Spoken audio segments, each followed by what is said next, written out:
Good morning everyone, welcome back to our new blog. সকাল সকাল বেরিয়ে পড়েছিলাম গুনগুনের বড়মার বাড়ি যাবার উদ্দেশ্যে। গুনগুনের বড়মা বলতে আমার হাজব্যান্ডের দিদার বাড়ি। গুনগুনকে সকালবেলা খাইয়ে রেডি করে নিয়েছিলাম। গুনগুন এইবার গুনগুনের সেকেন্ড টাইম ট্রেনে, এর আগেও একবার নিয়ে বেরিয়েছিলাম।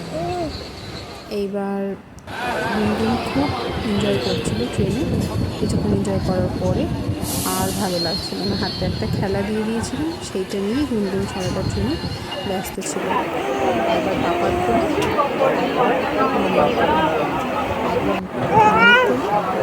এই জন্য ভিডিও কল এমন করছি, ট্রেন জার্নিটা গুনগুন এনজয় করেছিল। আমরা কাছাকাছি চলে এসেছিলাম আমাদের গন্তব্যের বাড়ি গিয়েই, মাসির বাড়ি গিয়েই গুনগুন একদম টায়ার্ড হয়ে পড়েছে। খেলা করছো কার সাথে?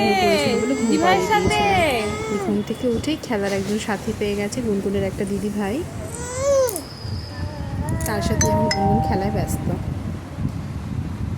গুনগুন বন্ধু বানাতে খুব ভালোবাসে, ওই জন্য সবার সাথে খুব মিশে যেতে পারে। দিয়ে আজকে আমাদের এখানে রান্না হয়েছিল মাছের মাথা দিয়ে শাক চচ্চড়ি, আর দিদা রান্না করছিল শাক চচ্চড়িটা, আর এইদিকে মা রান্না করছিল। এক ধারে হচ্ছে আর এক ধারে শুরু হবে মটন রান্না। চিকেন আমি খাই, আমি তো মটন খাই না, ওই জন্য আমার জন্য চিকেন আর বাকি সবার জন্য মটন। আবার খেলা শুরু করে দিয়েছে এক এক। গুনগুনের এই বলটা আমার ছোট মাছ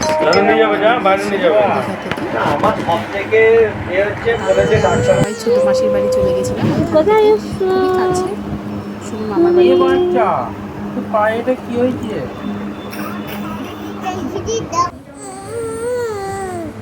দিয়ে ওখানে গিয়ে আমরা জমিয়ে খাওয়া দাওয়া করলাম। মোমো, ওখানে খুব ভালো মোমো পাওয়া যায়। মাসি আমাদের সবাইকে মোমো খাইয়েছিল, আমার বরের ফেভারিট মোমো, ও খুব ভালোবাসে। ভাই, বাবা, ছোট ভাই সবাই খুব এনজয় করেছিল। কী বলতো, একসাথে সময় কাটানোর সুযোগ তো আমরা খুব একটা পাই না, একসাথে সময় কাটাতে খুবই মামা খুব এনজয় করছিল। এত গরম পড়েছিল।